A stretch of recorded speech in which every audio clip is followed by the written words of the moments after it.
Hello, my name is An, and today I am going over absolute references and relative references in Microsoft Excel. Here are the topics that we'll be going over today. So first off, what are absolute references and relative references? So absolute references use the dollar sign to block the row and column and stay exactly the same no matter where you copy the formula, while relative references is the default in Excel and change when copied to another cell. Here is how absolute references and relative references look in Microsoft Excel. The next subtopic is about the fill handle for different content types.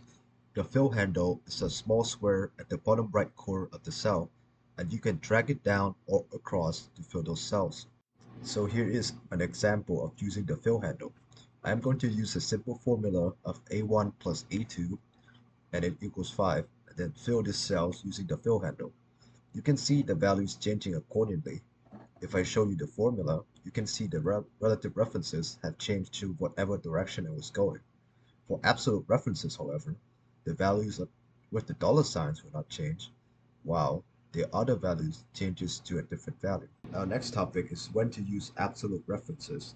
So you want to write a formula or you want to lock a cell reference, use a dollar sign on that cell, and apply the same formula across multiple cells. So we have our class spreadsheet right here.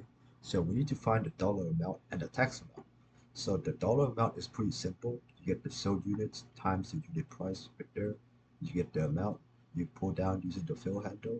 And then as you can see, they are all relative references, so the values changes accordingly.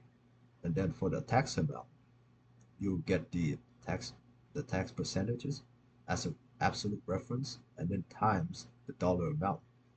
So you get that value over there, and then use the fill handle, pull down, and you see from the formulas that every number except that absolute references changes values. So for our final topic, which is mistakes to avoid using both references, usually the mistakes are using incorrect syntax, not locking the right part of the formula, and using the wrong formula. So we'll be using our old spreadsheet and we'll be changing the dollar amount. Instead of using only relative references, we'll change one to using one absolute references. And as you can see, the value changes into different values. And then we'll change the tax amount from one absolute references into all relative references. And as we use the fill handle, you can see that there are multiple errors because doing so will make formulas won't update properly when dragged across rows or columns. Thank you for listening. I hope you learned something new today.